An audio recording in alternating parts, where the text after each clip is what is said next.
Party మారిన ఎమ్మెల్యేలు తప్పు చేశామని బాధపడుతున్నారా? అభివృద్ధి మాట దేవుడెరుగు, కనీసం అపాయింట్మెంట్ కూడా కరువైందా? హస్తం పార్టీలో పాత కొత్త లెక్కలతో ప్రాధాన్యత దక్కటం లేదా? సొంత గూటికి వెళ్లాలని నేతలు ప్రయత్నాలు చేస్తున్నారా? అవుననే సమాధానం వినిపిస్తోంది. స్పీకర్ విచారణ వేళ గులాబీ దళపతికి రెబెల్ ఎమ్మెల్యేలు రాసిన లేఖలు దుమారో రేపుతున్నాయి.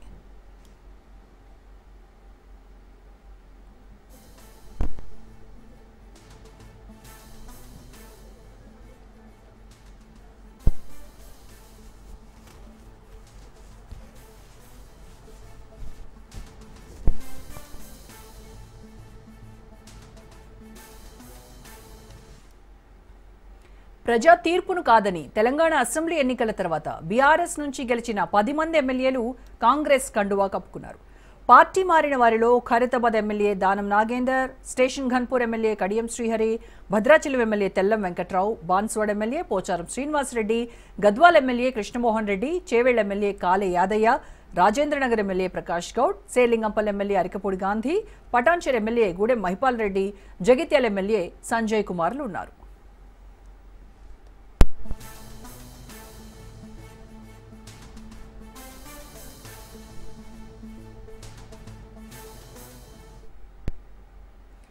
అభివృద్ధి సంక్షేమం కోసమే కాంగ్రెస్ కండువా కప్పుకున్నామని జంప్ జిలానీలు స్టేట్మెంట్ ఇచ్చారు.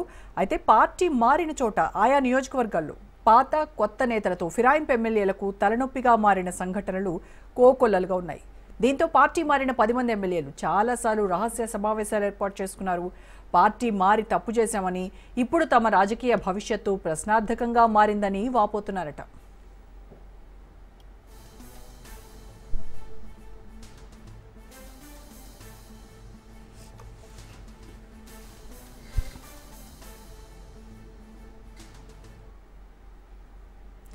బీఆర్ఎస్లోనే కొనసాగితే బాగుండేదని అనుకుంటున్నారట పార్టీ మారిన ఎమ్మెల్యేలు. తిరిగి సొంత గూటికి చేరేందుకు ప్రయత్నాలు చేస్తున్నారట. ఈ క్రమంలోనే బీఆర్ఎస్ పార్టీ సీనియర్ నాయకులతో మంతనాలు జరిపినట్టు తెలుస్తోంది. గులాబీ బాస్ అపాయింట్మెంట్ ఇప్పించమని పార్టీ మారిన ఎమ్మెల్యేలు వేడుకున్నట్టు పొలిటికల్ సర్కిల్స్లో టాక్ వినిపిస్తోంది. జరుగుతున్న పరిణామాలన్నీ గమనిస్తున్న ముఖ్యమంత్రి రేవంత్ రెడ్డి కాంగ్రెస్ పార్టీలో చేరిన 10 మంది ఎమ్మెల్యేలు చేజారిపోకుండా ఒక వ్యూహం ప్రకారం ముందుకు వెళ్తున్నట్టు తెలుస్తోంది. ఇప్పటికే జూబ్లీహిల్స్ సర్వేలతో గులాబీ దళం ఫుల్ జోష్ మీద ఉంది.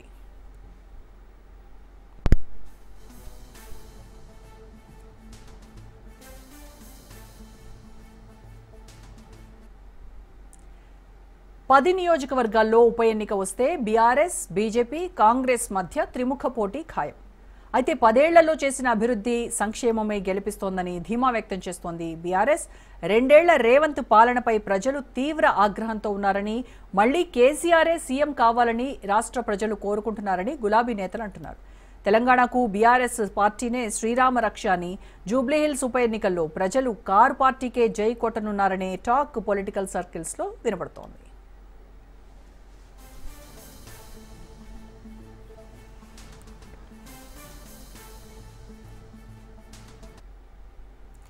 హర్షుణ్ణి నమ్ముకొని పురుషుణ్ణి వదులుకోవడం అంటే ఏంటో బీఆర్ఎస్ తిరుగుబాటు ఎమ్మెల్యేలను చూస్తే అర్థమవుతోంది. కేసీఆర్ను కాదని రేవంతే మా లీడర్ అంటూ రాత్రికి రాత్రి జెండా మార్చేసిన జంప్ జిలానీలకు జనం దిమ్మ తిరిగే షాక్ ఇస్తున్నారు. నమ్మి ఓటేసి గెలిపిస్తే 5 ఏళ్లు ప్రతిపక్షంలో కూర్చోలేక పార్టీ ఫిరాయించిన బీఆర్ఎస్ ఎమ్మెల్యేల మెడ మీద కత్తి వేలాడుతోంది. రేవంత్ రెడ్డిని నమ్ముకొని కారును వదిలి కాంగ్రెస్లో చేరినందుకు జరిగిన లాభం కంటే ఇప్పుడు జరగబోయే నష్టాన్ని తలుచుకొని జంప్ జిలానీలు గొల్లుమంటున్నారు. పరుగెత్తి పాలు తాగడం కంటే నిదానంగా వెళ్లి నీళ్లు తాగడం మేలని పెద్దలు చెప్పిన సామెతను గుర్తు చేసుకుంటున్నారు.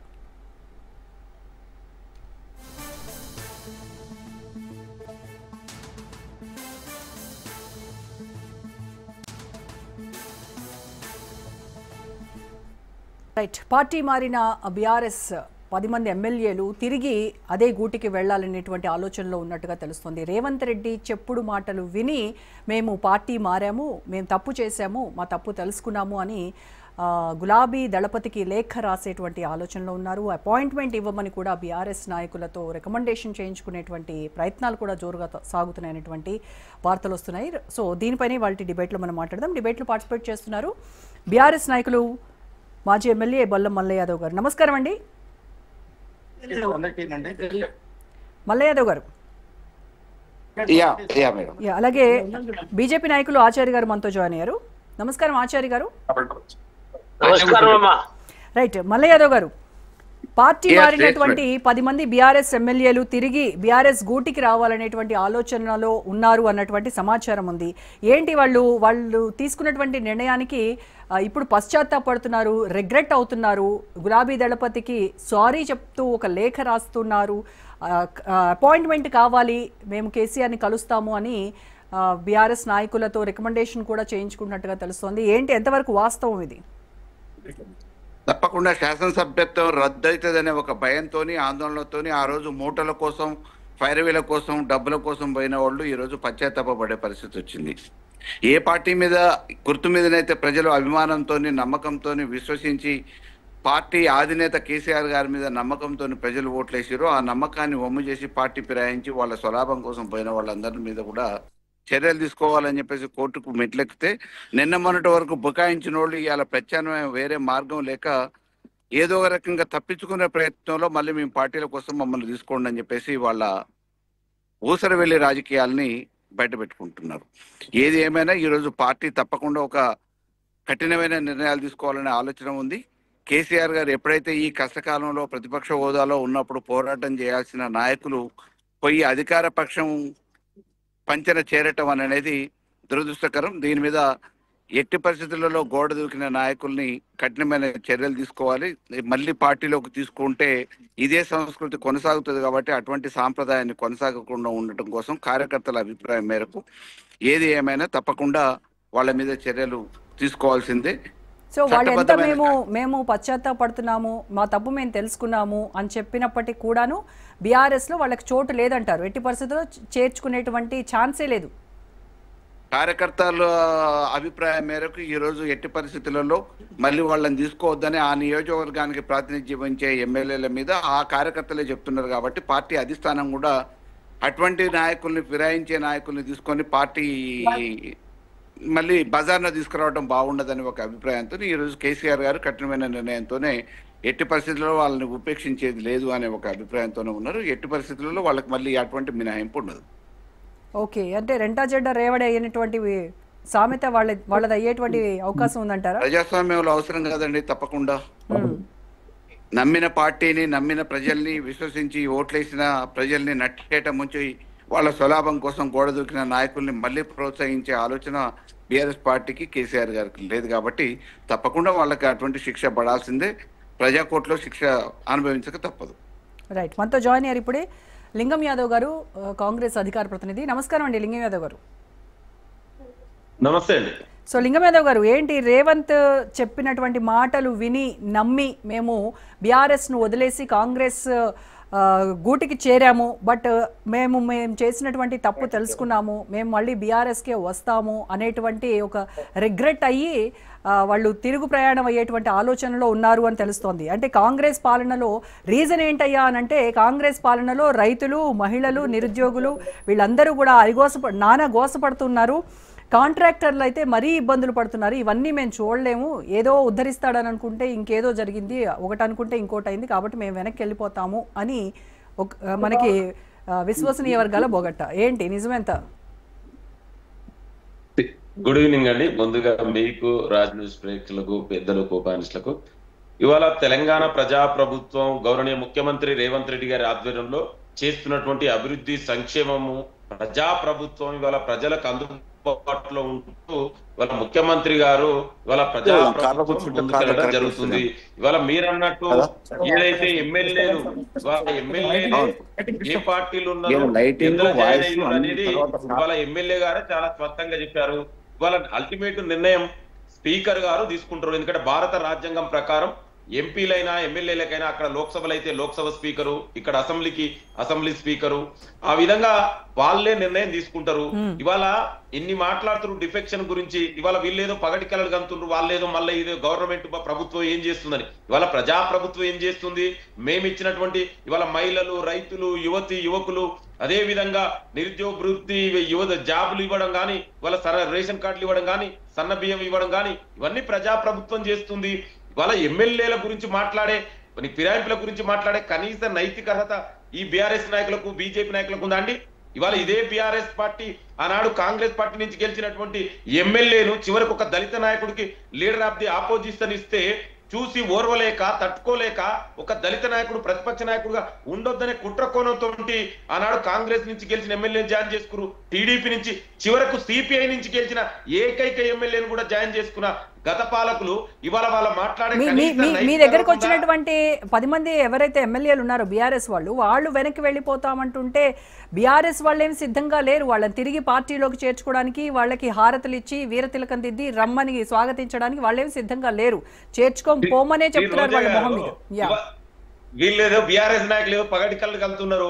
నేను అదే చెప్తున్నాను, ఎమ్మెల్యేలు ఏ పార్టీలు ఉన్నారు, వాళ్ళు ఎక్కడ ఉన్నారనే స్పీకర్ నిర్ణయిస్తాడు. మీరు ఈ రాజ్ న్యూస్ లో కూర్చున్న రోజా గారో నేనో లేకుంటే ఇక్కడ ఉన్నటువంటి ఆచారాన్నో మల్లన్నో నేనే కాదు అండి. కానీ మరి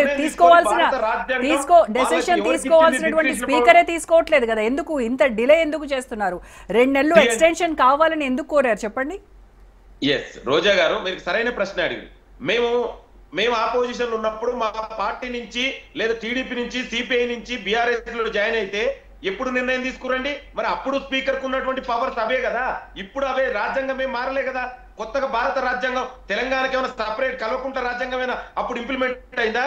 ఇవాళ దేశంలో కూడా కర్ణాటక, మణిపూర్, మహారాష్ట్ర, గోవా, మధ్యప్రదేశ్ లో డే లైట్ లో కాంగ్రెస్ ఎమ్మెల్యేలు చేర్చుకొని ప్రజాస్వామ్యాన్ని మర్డర్ చేసిరు డే లైట్ లో. మరి అక్కడ స్పీకర్ మేము కంప్లైంట్ ఇచ్చినాం, అక్కడ స్పీకర్ ఏ నిర్ణయం తీసుకుండు? మరి స్పీకర్ నిర్ణయాలు రాజ్యాంగం ఒకటే కదా, అంబేద్కర్ రాసిన భారత రాజ్యాంగమేగా ఈ అన్ని దేశానికి అప్లికబుల్. మరి అక్కడే నిర్ణయం ఏం తీసుకుంటూ ఇక్కడ అదే తీసుకుంటాడు. గతంలో కేసీఆర్ పార్టీలో బీఆర్ఎస్ ఎమ్మెల్యే కాంగ్రెస్ ఎమ్మెల్యేలు జాయిన్ అయినప్పుడు అప్పుడు స్పీకర్ ఏ నిర్ణయం తీసుకుంటో ఇప్పుడు అదే నిర్ణయం తీసుకుంటాడు. ఇంకొకటి అండి, డిఫెక్షన్ లాలో there is no time point. ఇవాళ స్పీకర్ నిర్ణయం తీసుకుంటాడు, ఎంక్వైరీ జరుగుతుంది, let them speaker take a decision. ఆ ఫైనల్ తర్వాత మీరు ఏం మాట్లాడతారో స్పీకర్ నిర్ణయం తర్వాత మనం మాట్లాడుకుందాం. కానీ వీళ్ళు ఇప్పుడే పగటి కళ్ళు కంటున్నారు. అంటే కాంగ్రెస్ కోల్పోయిన తర్వాత జూబ్లీ హిల్స్ లో కాంగ్రెస్ ఓడిపోతుంది,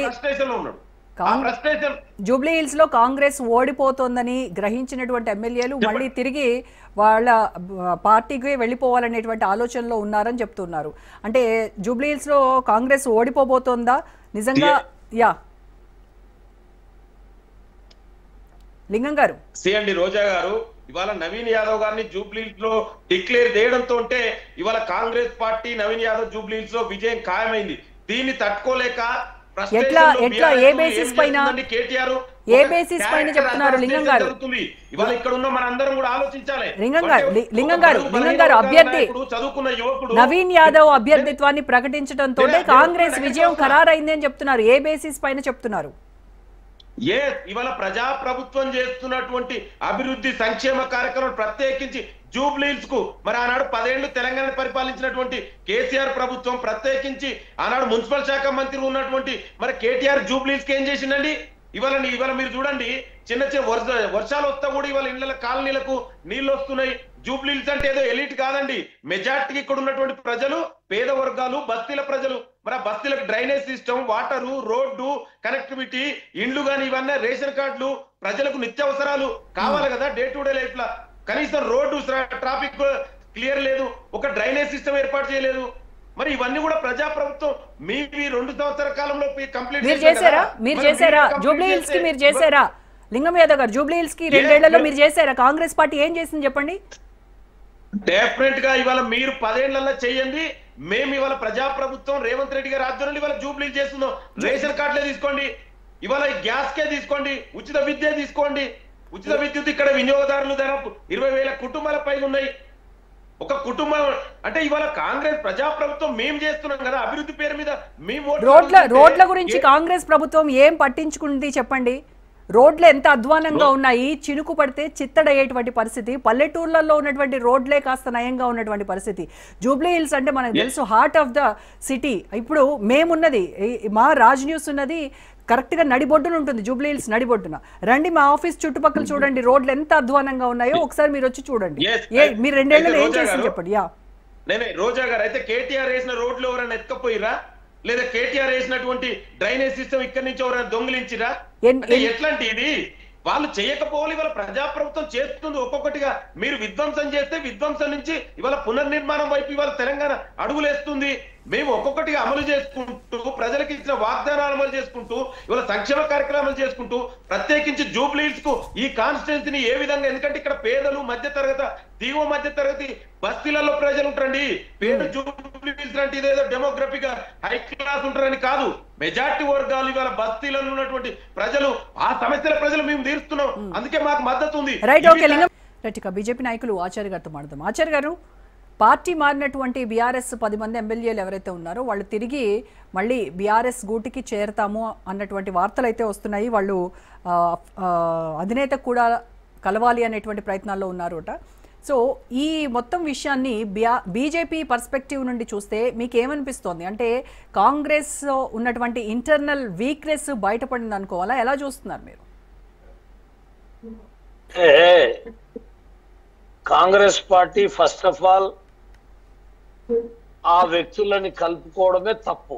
ఎందుకంటే ప్రజలు ఎంతో సంపూర్ణమైన మెజార్టీ ఇచ్చి వాళ్ళ కాంగ్రెస్ యొక్క ఆ ప్రభుత్వాన్ని తీసుకొచ్చినటువంటి ప్రజలని, ఎమ్మెల్యేలని కాదని ఇతర పార్టీల ఎమ్మెల్యే తీసుకొని, అంటే మెజార్టీ లేదు, అక్కడ ఏదో ఒకరిద్దరు తక్కువ ఉన్నారు, రేపు ప్రభుత్వం కూలిపోతుంది అనేటువంటి భయం కూడా లేదు.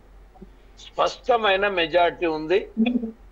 ఉండంగా కూడా వీళ్ళని ప్రలోభ పెట్టి ఏదైతే ఈయన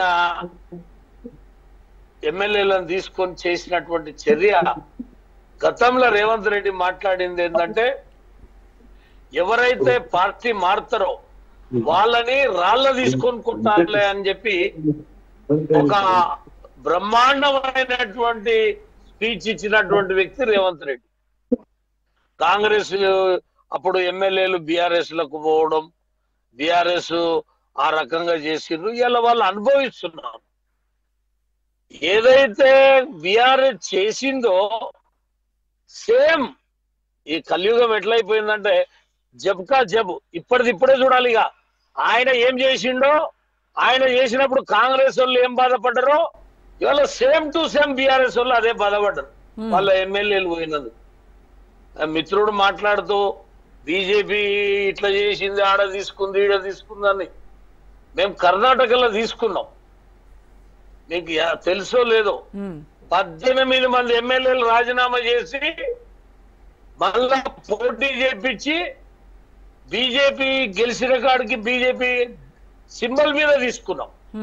అదే తెలంగాణలో ఈటల రాజేందర్ వస్తే రాజీనామా చేపించి తీసుకున్నాం. రాజగోపాల్ రెడ్డి వస్తే రాజీనామా చేసి తీసుకున్నాం. అది ఓడినమా గెలిచినమా కాదు. ఇవాళ రేవంత్ రెడ్డికి దమ్ముంటే మరి దీంతో పాటే పెట్టేది ఉండే. ఆయన ఇంతకు ముందు చెప్పినట్టు ప్రజాపాలనలో కరెంట్ ఇచ్చినాము, రోడ్లు ఇచ్చినాము, బియ్యం ఇచ్చినాం, సన్న బియ్యం ఇచ్చినాము, ఈ బియ్యం ఇచ్చినాము అని చెప్తున్నాడు కదా. మరి ఏం భయమైంది? కోట అంతగనం చెప్తుంటే దానికి జవాబు లేకుండా దొంగలేక స్పీకర్ ఇబ్బంది ఎందుకు పెట్టాలి? రాజీనామా చేపించేది ఉండే. నీ పాలన మంచిగా ఉన్నప్పుడు, నువ్వు 6 గ్యారెంటీలు అమలు చేసినప్పుడు నువ్వు ఎందుకు భయపడ్డావు? దాన్ని నువ్వు ఎందుకు ఇవాళ నీ నోటికుంటే ఏం మాట్లాడినావు? రాళ్ళు తీసుకొని కొట్టండి, తరిమి కొట్టండి అని చెప్పినావు కదా. మరి నువ్వు తీసుకున్నావు ఇవాళ. కాబట్టి నేను వాళ్ళు రిటర్న్ అవుతారా లేదా అనేది కాదు.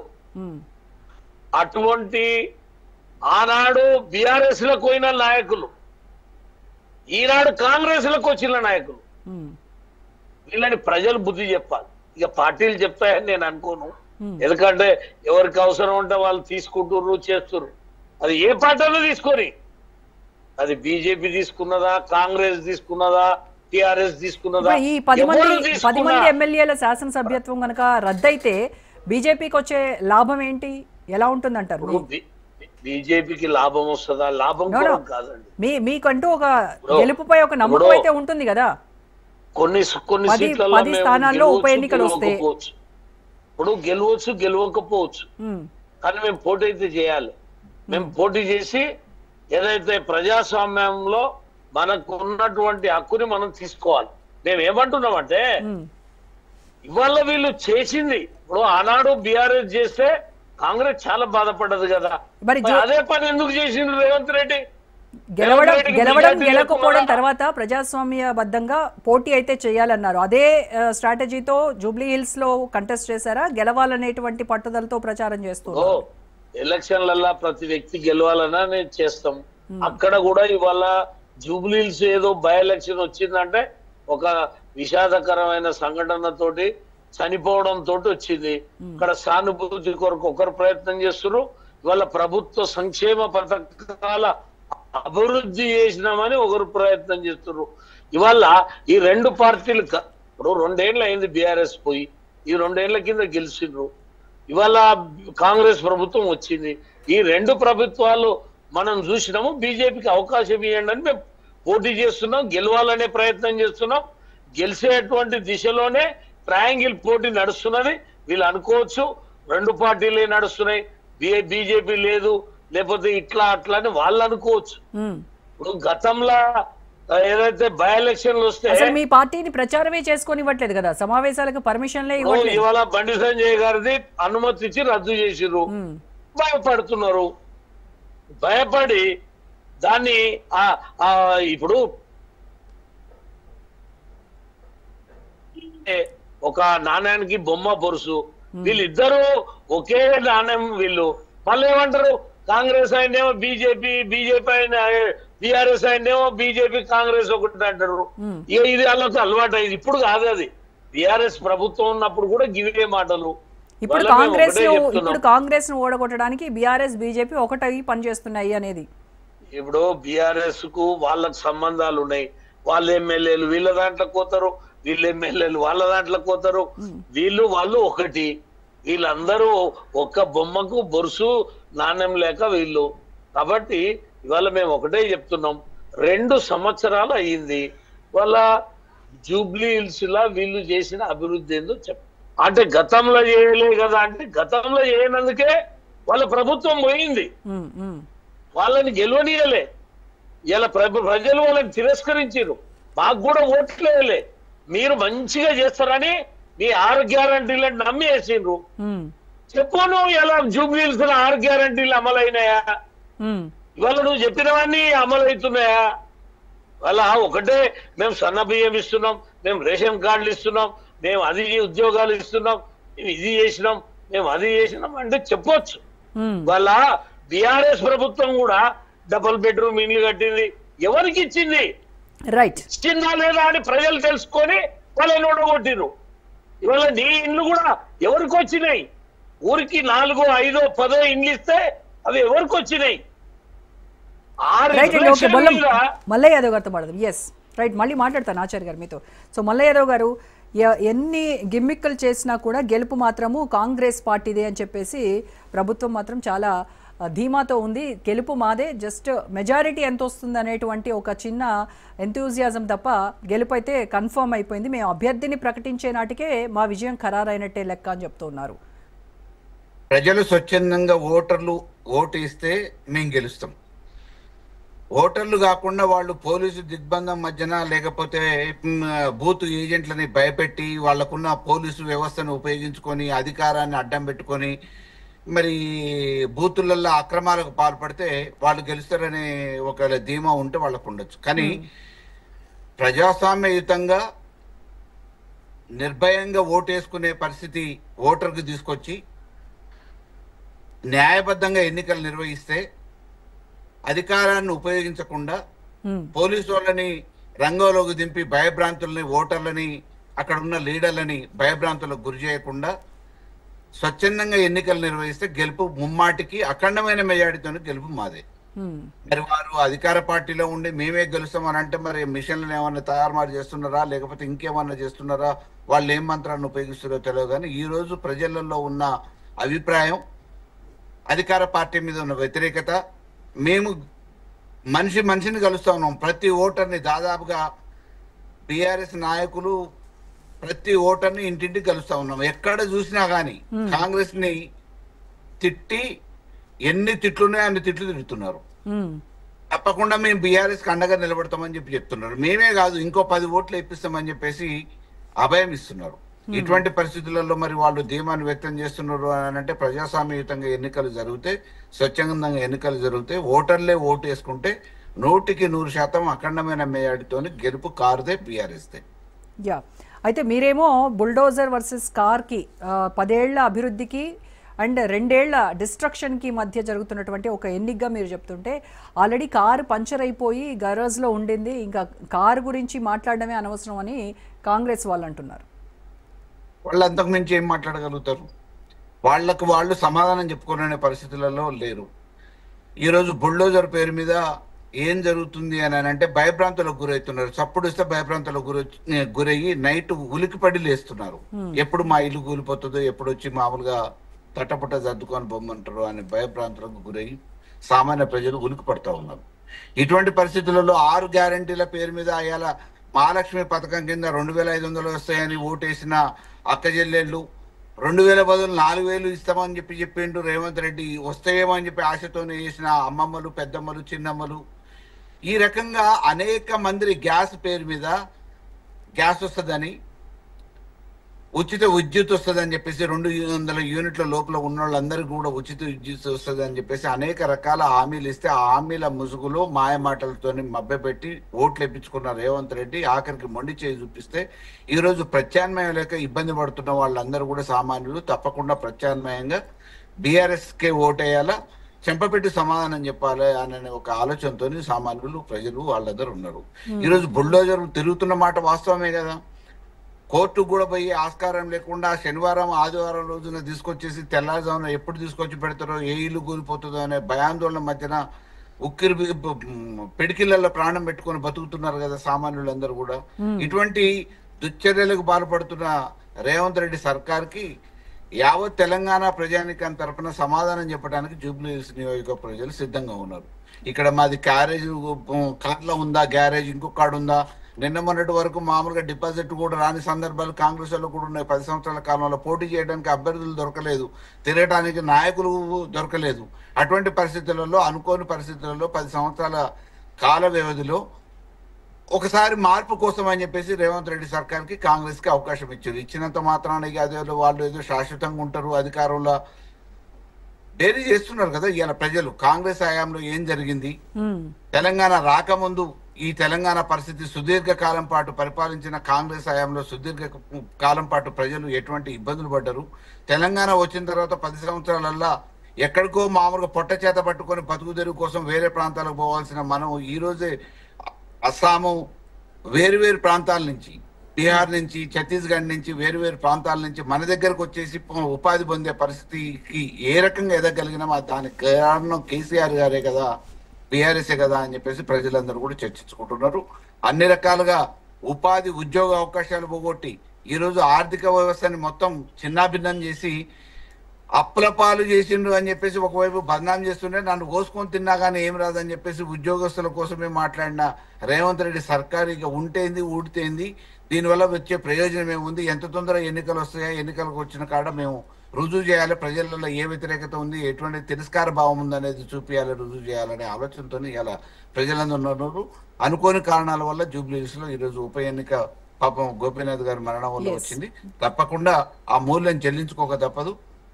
రైట్, ఎటువంటి ప్రతీకారంగా ప్రజలు ప్రతీకార చర్య తీసుకోవడానికి సిద్ధంగా ఉన్నారు అనేది రేపు ఎన్నికల తర్వాత తెలుస్తుంది రిజల్ట్స్. Right, okay. లింగం యాదవ్ గారు, ప్రతిపక్ష పార్టీలకు వస్తున్నటువంటి రెస్పాన్స్ చూసి భయాందోళనకు లోనైనటువంటి కాంగ్రెస్ వాళ్ళకి పర్మిషన్స్ కూడా ఇవ్వనటువంటి స్టేజ్కు వెళ్ళింది. ఈసీ పర్మిషన్ ఇచ్చినప్పటికీ కూడాను పాలకులు అనుమతి ఇవ్వకపోవడం ఏంటి అని మిమ్మల్ని ప్రశ్నిస్తున్నటువంటి పరిస్థితి.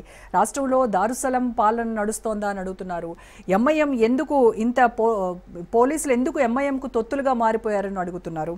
అయితే ముస్లింలను ఓవైపు బెదిరిస్తారు మీరు, అలాగే ఆర్మీ ఆఫీసర్స్ గురించి ప్రేలాపనలు చేస్తారు. ఏం మాట్లాడుతున్నారో అంటే భయానికి గురయ్యి ఆ ఆందోళనల మధ్య మాట్లాడుతున్నటువంటి మాటల ఎందుకంత ఫ్రస్ట్రేషన్ సీఎంకి? ఎవరు ఫ్రస్ట్రేషన్ ఉండు, కేటీఆర్ ఉన్నారు. అధికారం కోల్పోయిన తర్వాత ఇవాళ అంటే అధికారమే శాశ్వతం అనుకుంటూ నియంతృత్వ గడియలల్లా పాలనే శాశ్వతం అనుకున్న కేటీఆర్ వాళ్ళు ఫ్రస్ట్రేషన్ ఉండు. అసలు ఈ కేటీఆర్ మాట్లాడిన మాటలు ఏంటండి, ఇవాళ ముఖ్యమంత్రి గారు అభివృద్ధి మీద, సంక్షేమం మీద ఓట్లు అడుగుతున్నాం, మైనార్టీకి మంత్రి ఇవ్వాలనేది అది ముఖ్యమంత్రి గారు నిర్ణయం. ఎప్పుడు ఇవ్వాలి, ఎవరికి మంత్రి ఇవ్వాలని దాని మీద కూడా పోయి వీళ్ళు కంప్లైంట్ ఇచ్చారు. మరి వీళ్ళకి తెలియదా? వీళ్ళ బీజేపీ నాయకులు కంప్లైంట్ ఎవరున్నారు? బీజేపీ కంప్లైంట్ వెనుక బీఆర్ఎస్ ఉంది. కారు కమలం రెండు ఒకటే. ఇవాళ మరి ఇదే బీజేపీ రాజస్థాన్ లో స్వయంగా ఎమ్మెల్యే క్యాండిడేట్ నే ఎవరైతే కాంటెస్ట్ చేస్తున్న ఎమ్మెల్యే క్యాండిడేట్ కే 4 days ముందు మంత్రి చేసినటువంటి చరిత్ర బీజేపీ నాయకులది. అంటే మైనారిటీలకు ఇవాళ వీళ్ళు మంత్రి వద్దనే బీఆర్ఎస్ కుట్ర చేస్తుంది. దయచేసి అసలు క్యారెక్టర్ అసాసిన్ చేసింది ఎవరండి? మరి నవీన్ యాదవ్ రౌడీ గుండాని ఎట్లా అంటారు? ఏపీఎస్ అంటారు? ఈ దేశంలో రాజకీయ నాయకుల మీద తాడిపారైనటువంటి అమిత్ షా కేంద్ర హోంమంత్రి అవుతాడు. మరి హరీష్ రావు మీద కేసు లేవా? కేటీఆర్ మీద కేసు లేవా? కేసీఆర్ మీద కేసు లేవా? అంటే నా బీసీ బిడ్డకు ఒక యాదవ్ బీసీ బిడ్డకు వస్తే మీరు ఇవాళ రౌడీ గుండాని ముద్రేస్తారు. నవీన్ మీద ఏ కేసు ఉందండి? కెన్ షో మీద రౌడీ షీట్ నవీన్ యాదవ్ మీద ఉందా? అంటే మీరు కదా ఒక మహిళను అడ్డం పెట్టుకొని డ్రామాలకు తెరలేపింది మీరు. ఇవాళ జూబ్లీ ప్రజలు మిమ్మల్ని నమ్మతలేరు. అందుకే కేసీఆర్ దమ్ముంటే కేసీఆర్ ని వచ్చి ఓట్లాడగమనండి. పామోల్లో దాక్కున్న కేసీఆర్ రేపు రమ్మనండి జూబ్లీ కాన్స్టిట్యూన్స్ కి. అంటే బీఆర్ఎస్ ఒక మహిళకు సీట్ ఇవ్వడం అనేది తప్ప? మహిళలను అడ్డు పెట్టుకొని డ్రామాలు ఆడుతున్నారని అంటున్నారు కదా. రోజా గారు ఇదే కేటీఆర్ ఏమన్నారు తెలుసా? ఆనాడు తెలంగాణ వచ్చిన తర్వాత కాంగ్రెస్ ఎమ్మెల్యే రామరెడ్డి వెంకరెడ్డి గారు చనిపోతే వాళ్ళ భార్య టికెట్ ఇస్తే కేటీఆర్ ఏమన్నాడు తెలుసా? మహిళలను ఎందుకు తిప్పుతున్నారు? మహిళలు మీరు ఎమ్మెల్సీ చేయొచ్చు కదా. మరి ఇప్పుడు కూడా కేటీఆర్ ఎమ్మెల్సీ చేయొచ్చు కదా అని ఆమె పేరు మీద ఎందుకు ఓట్లాడుతున్నారు? ఇదే గతంలో ఇక్కడ ఇదే కాన్స్టిట్యున్సీకి వస్తుంది ఖైరతాబాద్. అప్పుడు పీజీఆర్ గారు చనిపోతే ఆ కుటుంబానికి టికెట్ ఇస్తామంటే కాదనుకుంటే ఆ రోజు ఎమ్మెల్యేగా పెట్టి క్యాండిడేట్ పెట్టింది బీఆర్ఎస్ కదా. సంప్రదాయాల్ని తుంగలో తొక్కి ఇవాళ మహిళ పేరు మీద డ్రామాలు ఆడి అంటే మరి క్యారెక్టర్ బీసీ వర్గాలకు సంబంధించిన వ్యక్తి ఎమ్మెల్యే కాకూడదా? ఒక చదువుకున్న యువకుడు అంటే క్యారెక్టర్ చేసిన ఇది క్యాస్ట్ డిస్క్రిమినేషన్. నేను ఒక డాక్టర్ గా చెప్తున్నా. అంటే బీసీలందరూ కూడా రౌడీలు కుండాలకు కనబడుతున్నారు. కేటీఆర్ కు ఏం మాట్లాడతారండి? అంటే మైనార్టీలందరూ వాళ్ళ ఆ విధంగా కనబడతారా? This is the perception creation against the backward class. అంటే మీరు ఏం చెప్పాలనుకుంటే సమాజానికి చేసినావు. ఏ కేసు ఉంది నవీన్ యాదవ్? మీరు ఎక్కడన్నా అడిగారా? నవీన్ యాదవ్ మీద రౌడీ షీట్ ఉందని మీరు చూపిస్తారా? అంటే మీరు ఎట్లా చేస్తారు? ఇవాళ ప్రజలు మిమ్మల్ని నమ్మతలేరు. అందుకే ముఖం లేక ఇష్టం ఉన్నట్టు ఏది పడుతుంది ఎమోషన్ మాట్లాడడం, డ్రామాలు చేయడం. మీరు ఏం చేసిరని ఓట్లేస్తారండి? 10 ఏళ్ల గడిల పాలన తెచ్చిరు. దళిత ఇవాళ బాకీ క్యాడ్ గురించి వీళ్ళు మాట్లాడుతున్నారు ఎంత నిస్సిగ్గుగా. మరి దళిత ముఖ్యమంత్రి, దళితులకు 3 ఎకరాలు, ఇంటికో ఉద్యోగం, కేజీ టు పీజీ, ఉచిత విద్య, నిరుద్యోగ వృత్తి ఎక్కడ పోయిందండి? అలా డబుల్ బెడ్రూమ్ ఇల్లు, ముస్లింలకు 12% రిజర్వేషన్ అన్నాడు. మీకు తెలియదు కాదు. గిరిజనులకు 12% రిజర్వేషన్ అన్నారు. మరి ఎక్కడ పోయిందండి? ఆనాడు ఎక్కడ పోయింది మరి ముస్లింల గురించి? అంటే దయచేసి ఇది మీకు చేతనైతే అభివృద్ధి మీద చర్చ పెట్టండి. మేము రెడీ టు డిబేట్. కేసీఆర్ ను రమ్మనండి. 10 ఏళ్ల ముఖ్యమంత్రి కేసీఆర్ చేసిండు. ఇవాళ రేవంత్ రెడ్డి గారు 2 సంవత్సరాల్లో మేమెంత అభివృద్ధి చేసినామో చర్చ పెట్టండి. చర్చించడానికి మేము సిద్ధం. అంతే తప్ప ఇష్టం ఉన్నట్టు మాట్లాడి ఏదో ఎమోషనల్ డ్రామా చేసి ఇవాళ మైనార్టీల మీద బీజేపీకి ఒకటే అస్త్రం మైనార్టీలు తప్ప, ఈ పోలరైజేషన్ తప్ప వాళ్ళకి ఏది మాట్లాడు. కిషన్ రెడ్డి వాళ్ళ మరి ఇదే జూబ్లీస్ కిందకి వస్తారు కండి. సికింద్రాబాద్ పార్లమెంటు ఎన్ని నిధులు తెచ్చిండండి చెప్పమండి? ఎన్ని నిధులు? ఆయన మంత్రి గుండు కదా. మరి స్వయంగా కాన్స్టిట్యున్సీకి నిధులు తీసుకురాని వ్యక్తులు వాళ్ళు. అందుకే కారు కమలం ఒకటే. వీళ్ళు గతంలో కూడా పార్లమెంట్ ఎలక్షన్ లో కలిసి పనిచేసిరు, ఇవాళ కూడా కలిసి పనిచేస్తున్నారు. అయినా కూడా ఇవేమీ అడగదు. జూబ్లీస్ ప్రజలు చాలా విఘ్నులు. ఇవాళ జూబ్లీస్ కావాల్సింది అభివృద్ధి అంతే తప్ప ఈ సెంటిమెంట్ కాదు. ఈ సెంటిమెంట్ లో కాలం చెల్లింది. ఇవాళ నవీన్ యాదవ్ గారు అత్యధిక మెజార్టీతో, మార్క్ మై వర్డ్స్, అత్యధిక మెజార్టీతో ఇవాళ కాంగ్రెస్ పార్టీ నవీన్ యాదవ్ గారు ఇక్కడ జూబ్లీస్ లో గెలవబోతున్నారు. వీళ్ళు ఎన్ని కుట్రలు చేసినా, ఎన్ని క్యారెక్టర్ అసాసిన్ చేసినా, కుతంత్రాలు, షడ్యంత్రాలు ఎన్ని చేసినా కూడా నవీన్ యాదవ్ గెలుపుని అడ్డుకోలేరు. ప్రజలు ఆల్రెడీ ఇవాళ మేము ఇక్కడే ఉన్నామండి. ఇప్పుడు కూడా నేను జూబ్లీస్ కాన్స్టిట్యున్సీలో ఉన్నా. ప్రజలు ఇవాళ బ్రహ్మరథం పడుతున్నారు మాకు. మీరు ఇస్తాను అని హామీ ఇచ్చినటువంటి మీరు ఏవైతే చేశారో అవి అమలు చేయకపోతే మిమ్మల్ని ఎవరు ప్రజలు అడగట్లేదా? చేయండి. ఇవాళ 10 ఏళ్ల తెలంగాణ రాష్ట్రాన్ని విధ్వంసం చేసిరు. విధ్వంసం నుంచి ఇవాళ వికాసం వైపు పయనిస్తున్నాం. ఇవాళ మేము ఇవాళ మహిళలకు ఇవాళ ఉచిత బస్ ప్రయాణం ఇచ్చినాం. ఇవాళ రాజీవ్ ఆరోగ్యశ్రీ 10 లక్షలు. ఇవాళ జూబ్లీస్ కాన్స్టిట్యున్సీ లో మహిళలు మరి అభివృద్ధి దాని బెనిఫిట్ కాలేదా? ఇవాళ వాళ్ళ ఆర్థికంగా చేయితను వస్తలేదా? గ్యాస్ ఇవాళ 500 రూపాయలకే గ్యాస్ కనెక్షన్, 200 యూనిట్ల వరకు ఉచిత విద్యుత్తు, సన్న బియ్యము, రేషన్ కార్డు. 10 ఏళ్లలో ఒక్క రేషన్ కార్డు ఇవ్వనటువంటి దుర్మార్గులు వాళ్ళు మాట్లాడితే ఎట్లా అండి? అంటే ఇవాళ ఇంద్రమిండ్లు ఇవాళ ఒక్కొక్కటిగా ఇవాళ జూబ్లీస్ కాన్స్టిట్యున్సీ కే ప్రత్యేకంగా 1000 కోట్లు ఇవాళ ముఖ్యమంత్రి గారు రేవంత్ రెడ్డి గారి ఆధ్వర్యంలో ఇక్కడ అభివృద్ధి జరిగింది. కనీసం సివరేజ్ 10 ఏళ్లలో వీళ్ళు మంత్రిగా చేసి ముఖ్యమంత్రిగా చేసిన వ్యక్తులు సివరేజ్ ప్రాబ్లం సాల్వ్ చేయలేదు, డ్రైనేజ్ ప్రాబ్లం సాల్వ్ చేయలేదు, ఒక వాటర్ ప్రాబ్లం అండి, రోడ్లు వేయలేదు. ఇవాళ ఈ ప్రభుత్వం వచ్చిన తర్వాత వేసింది. అందుకే ప్రజల డిఫరెన్స్ చూస్తున్నారు. ఛాలెంజ్ చేస్తుంది మీ 10 ఏళ్ల విధ్వంస 10 ఏళ్ల పాలనకు వికాసం 2 ఏళ్ల అభివృద్ధి పాలనకు చర్చ పెట్టండి, మేము సిద్ధం. ప్రజలే నిర్ణయిస్తారు కదా. మీకు ఎందుకు ఇంత ఆవేశం, ఎందుకు ఈ క్యారెక్టర్ అసాసినేషన్? పర్మిషన్ మరి ఎందుకు ప్రతిపక్షాలకి వాళ్ళ సమావేశాలు పెట్టుకోవడానికి, ఉప ఎన్నికల ప్రచారం చేసుకోవడానికి ఎందుకు పర్మిషన్లు ఎందుకు క్యాన్సిల్ చేస్తున్నారు, ఎందుకు ఇవ్వట్లేదు? సిఎండి రోజా గారు ఇవాళ వీళ్ళు ఇంత ముందుకు బీఆర్ఎస్ నుంచి అన్నగారు కూడా మాట్లాడి అధికారంలో ఉంది వీళ్ళు ఏదో చేస్తున్నారని, మీరు సీనియర్, ఆయన అన్న వాళ్ళు ఇక్కడ ఉన్న వాళ్ళందరూ కూడా పెద్దలు, వాళ్ళకి అనుభవం కూడా ఉంది. ఇది ఏ ఎలక్షన్ అండి? ఇది ఎవరి కింద పనిచేస్తుందండి? సెంట్రల్ ఎలక్షన్ కమిషన్ కింద అండి, స్టేట్ ఎలక్షన్ కాదు. There is a difference. వాళ్ళకి తెలియదు కాదు. ఇవాళ సెంట్రల్ ఎలక్షన్ కమిషన్ అంటే కేంద్రంలో అధికారంలో ఉన్నటువంటి ఎలక్షన్ కమిషన్ ఆఫ్ ఇండియా కింద పనిచేస్తుంది. వాళ్ళే నిర్ణయాలు తీసుకుంటారు. అంటే కావలసుకొని ఏదో బట్టగాల్చి మీద వేయాలి. ఇవాళ లోకల్ బాడీ ఎలక్షన్స్ అనేది స్టేట్ ఎలక్షన్ కమిషన్. మీరన్నట్టు ఒకవేళ మరి వాళ్ళు కూడా 10 ఏళ్ళ అధికారంలో వాళ్ళు అదే చేసి అన్నాడు అదే విధంగా వినియోగించుకురా. ఇవాళ అంటే ఏదో బట్టగాల్చి మీద వేయాలి. పర్మిషన్ల గురించి ఎలక్షన్ కమిషన్ ఏ నిర్ణయం తీసుకుంది, ఇవాళ ఎలక్షన్ కమిషన్ ఏం చేస్తుంది అనేది మన పరిధిలో లేదు. Election commission of India decide అవుతుంది. ఇవాళ కేంద్ర ప్రభుత్వంలో సంస్థ, మనం ఎట్లా అది ఒక అటానమస్ సంస్థ. ఇవాళ దానికి కూడా కేంద్రంలో మోడీ వాళ్ళు చెప్తే ఇంప్లైజ్ అవుతారు, మేము చెప్తే ఇంప్లైజ్ అవుతారు అండి. అంటే కావలసుకొని బట్టగాల్చి మీద వేయాలి. కాంగ్రెస్ ని ఏది పడితే అనాలి. ఇవాళ నవీన్ యాదవ్ గెలుపును జీర్ణించుకోలేక ఇట్లాంటి షడ్యంత్రాలకు కుట్ర తెరలేపింది బీఆర్ఎస్ బీజేపీ నాయకులు. నేను ఒకటి చెప్తున్నాండి, బీజేపీ ఇప్పుడు మీరు చూస్తున్నారు, మీ స్టూడియో కూడా ఇక్కడ దగ్గరే. బీజేపీ నాయకులు ఎక్కడ ప్రచారంలో కనబడుతురా అండి? ఎక్కడైనా వాళ్ళ క్యాండిడేట్ కనబడుతుండా? అంటే బీజేపీ బీఆర్ఎస్ రెండు కూడబలుకొని కాంగ్రెస్ మీద ఒక బలహీన వర్గాలకు సంబంధించిన యువకుడు, చదువుకున్నటువంటి యువకుడు మీద కుట్రకు తెరలేపిర్రు. ఆచార్య గారు మాట్లాడాలి. ఆచార్య గారు, బీఆర్ఎస్ తో కుమ్మక్కై బీజేపీ కుట్రకు పాల్పడుతున్నారని చెప్తున్నారు. కారు కమలం ఒకటే అని అనేది చెప్పండి. ఇవాళ కాంగ్రెస్ పార్టీ తెలంగాణలో ఉన్న కాంగ్రెస్ ఎమ్మెల్యేలు అందరూ కూడా పూతుకొక్క ఎమ్మెల్యే పోయి అక్కడ పనిచేస్తున్నాం. ఉన్న మంత్రులందరూ కూడా ఒక్కొక్క డివిజన్ లా ఇద్దరిద్దరు మంత్రులు యంత్రాంగాన్ని పెట్టుకొని ఇలా జూబ్లీస్ మీద దాడి చేసినట్టు చేస్తున్నారు. వాళ్ళు చేసినట్టు ప్రచారం మేము చేస్తలేం. అక్కడున్న కార్యకర్తలు, అక్కడున్న ప్రజలతోటి కొంత నాయకత్వం తోటి మేము పనిచేస్తున్నాం. కానీ వాళ్ళ లేక రాష్ట్రం మొత్తం ఎమ్మెల్యేలు, మంత్రులు, కార్పొరేషన్ చైర్మన్ మొత్తం ఒక్కొక్క అసెంబ్లీకి వెళ్ళి 1000 మందిని తీసుకుపోయి ఇలా అక్కడ ఒక గ్లోబల్ ప్రచారం చేస్తున్నది కాంగ్రెస్ పార్టీ. వాళ్ళ లేక మేము చేయాలనేటువంటి ఆలోచన మాకు లేదు.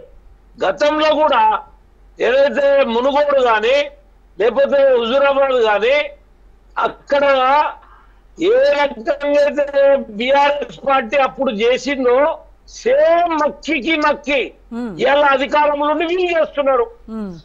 ఇవాళ బీజేపీ కనపడతలేదు అంటే మీరు మా మీటింగ్లకు రాని మేము కనపడతాం. నువ్వు కాంగ్రెస్ మీటింగ్ పెట్టుకొని కాంగ్రెస్ వాళ్ళు తిరుగుతుంటే బీజేపీ వాళ్ళు ఎట్లా కనపడతారు? ఏడుకేళ్ళు కనపడతారు. ఇవాళ ఉదయం బండి సంజయ్ గారికి అనుమతిచ్చి, అధికారులు అనుమతిచ్చి దాన్ని మళ్ళా రద్దు చేసిర్రు. అంటే పోలీసు వాళ్ళు ఎంత ఇబ్బంది పెడుతున్నారో అక్కడ బీఆర్ఎస్ ని పెడుతున్నారు, బీజేపీని పెడుతున్నారు. వాళ్ళ మీదకెళ్ళి మేము ఇద్దరం ఒకటే అంటున్నారు. వాళ్ళు ఎంతమంది కరెక్ట్ ఇది మీరు చేస్తున్న? నిన్న హైదరాబాద్ లా నడి రోడ్డున అలా ఒక వ్యక్తిని కత్తిపోట్లకు గురై చంపేసిర్రు. ఏం నడుస్తుంది ఇక్కడ పాలన? ఏం నడుస్తుంది? ఏం జరుగుతున్నది? ఇవాళ ఏ రకమైనటువంటి పాలన నడుస్తున్నది? ఇలా హోంమంత్రి ఎవరున్నారు, ముఖ్యమంత్రి ఎవరున్నారు? ఇటువంటివి జరుగుతుంటే ఏం జరుగుతున్నది అనేటువంటిది ప్రజలు భయభ్రాంతులకు గురైనరు. మీరు అంటున్నారు కదా ఆయన రౌడీ షీటరా, ఆయన మీద కేసులు ఉన్నాయని. మీరు ఆయన వీడియోలు తీసి మాట్లాడండి. ఆయన మాట్లాడిన వీడియోలు మీరు ఒక్కరు కూడా ఈడికెళ్ళి చక్కగా ఓరు.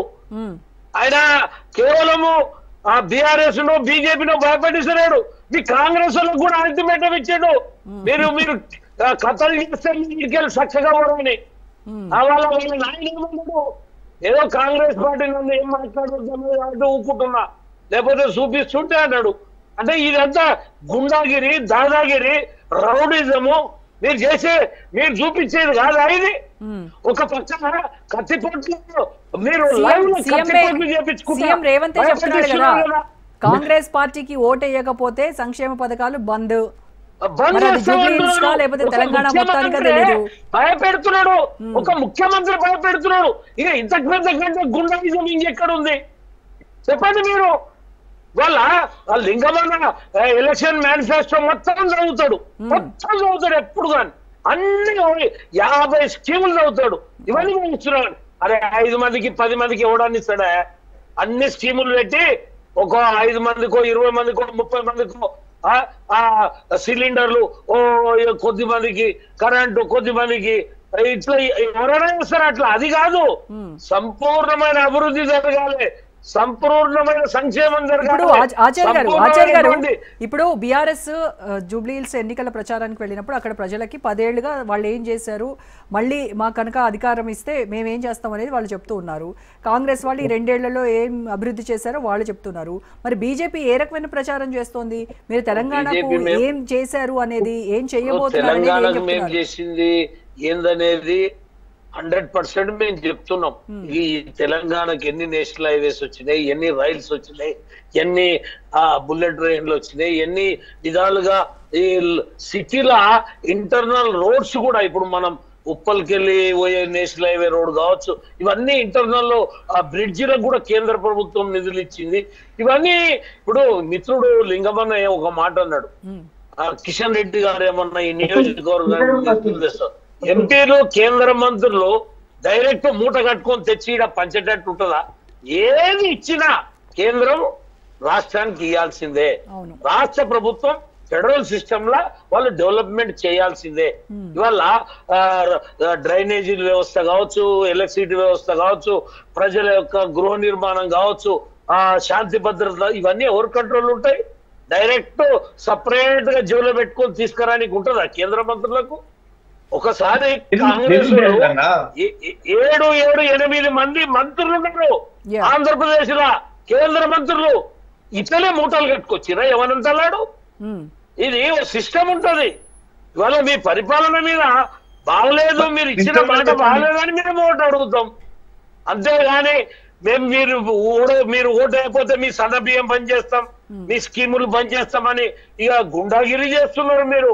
మీ గుండాగిరికి 11 తారీఖు నాడు తప్పక బుద్ధి చెప్తారు ప్రజలు అని మేము ప్రజలను అడుగుతున్నాం, చెప్పాలని మేము కోరుతున్నాం. మీరు ఎందుకు భయపడుతున్నారు? సరే మీరు 14 తారీఖు దాకా ఓపిక పట్టండి, ఏం జరుగుతుందో ప్రజలు తీర్పు ఇస్తారు. ప్రజా తీర్పుని మేము గౌరవిస్తాం. లింగం గారు, నేను ఆచార్య గారిని చాలా స్పెసిఫిక్ గా అడిగినండి. కిషన్ రెడ్డి గారు ఇక్కడ నుంచి ప్రాతినిధ్యం వస్తున్న ఎంపీ గారు రిప్రజెంట్ చేస్తున్న ఈ జూబ్లీహిల్స్ సికింద్రాబాద్ కిందకి వస్తుంది. మరి ఈ కాన్స్టిట్యున్సీకి ఏమి నిధులు తెచ్చిండే అని నేను దాని గురించి అడిగిన. ఇవాళ మూటలు ఎత్తుకొస్తారా లేదా ఎట్లా తెస్తారా అనేది అందరికీ తెలుసు. అభివృద్ధి నిధులు కేంద్ర ప్రభుత్వ నిధులు ఉంటాయి కండి, మీకు తెలుసుగా. థ్యాంక్ యూ సో మచ్ ఆచార్య గారు, బొల్ల మల్ల యాదవ్ గారు, లింగం యాదవ్ గారు, థ్యాంక్ యూ సో మచ్ అండి. ఇది ఇవాల్టి special debate. Stay tune to Raj news.